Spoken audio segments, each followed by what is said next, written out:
Hello y'all, this is Jessica from a Dominant Sticks YouTube channel, and today we're going over this character here from the horror game called Dead by Daylight, and I play on this person's account on their Steam and all their other resources. So let's get started. This is how I have this character dressed, and last time we left off on Jonah Vasquez. Today we're doing Yoichi Asakawa. If I'm not pronouncing these names right, I'm sorry. I have him prestige to a level 3, as you can see. I don't really use this character that much or play with his perks that much. Let's get into reading his bio about him. Yoichi Asakawa.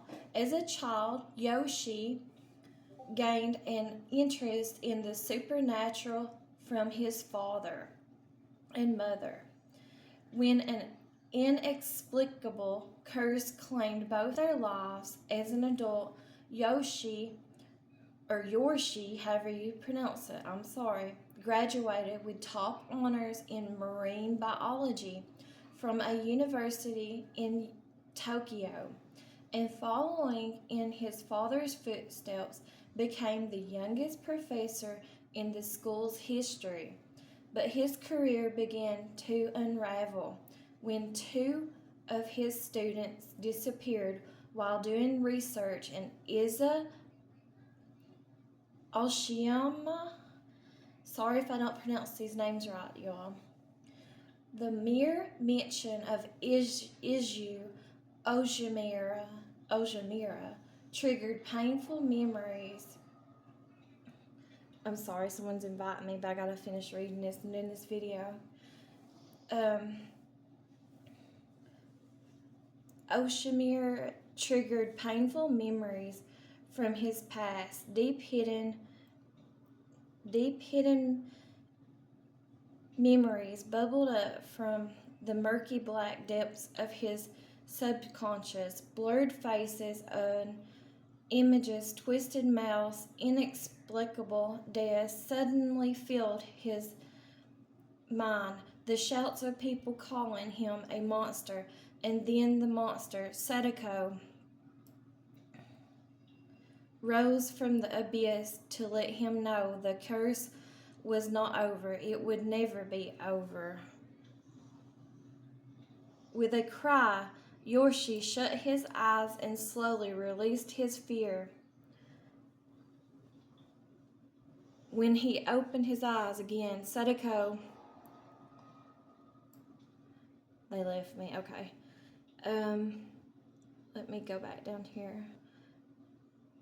With a cry, Yoichi shut his eyes and slowly released his fear. When he opened his eyes again, Sadako was gone, but something had returned, something ominous and otherworldly. He could feel an unnerving presence near him, breathing deeply like the heaving sea. When Sadako, tormenting him, was a spirit trying to warn him, or was it something else, something that consumed people, something that made people disappear? Yoichi wasn't sure. He had spent his life trying to understand his psychic abilities, and the supernatural. His instincts told him the answers somehow lay with water. He had, after all, dedicated his life to studying intelligent life and unexplored realms within the ocean. Perhaps he needed to readjust his definition of intelligent or his definition of life. Thirsting for truth, Yoichi entered a frenzy of research into the fringes of parapsychology, cryptozoology, the theology, folk history. The more he expanded his field of expertise, the more he ridiculed and ostracized. Once viewed as a brilliant young mind, Yoichi was now considered an eccentric and a liability. In mere months, the university terminated his position. Undetermined, Yoichi sought professionalships at other schools, but no sorry guys, got tongue tied. Reputable college in Japan would take him. At last resort, he approached media outlets, and by some twist of fate, the company where his mother had worked at as a journalist offered to fund his research in exchange for articles and first publishing rights to his story.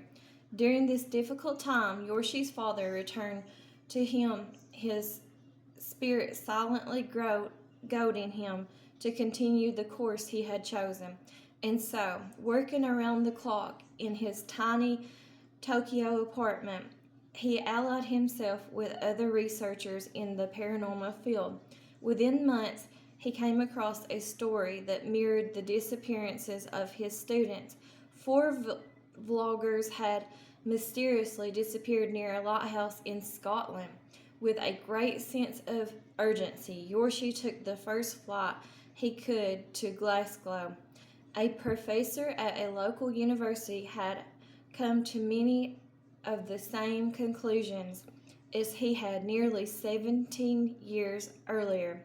When a film crew disappeared near the very same lighthouse, there was some kind of intelligence in the water, some kind of darkness calling from the sea, like an ancient siren.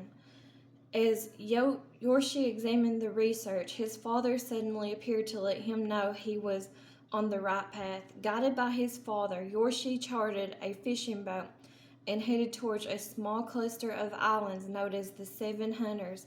Darkness fell as they approached the isles.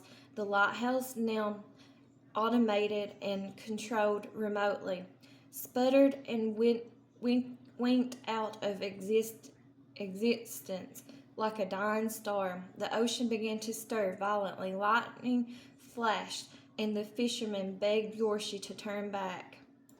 But Yoichi refused. He was too close and would not be deterred.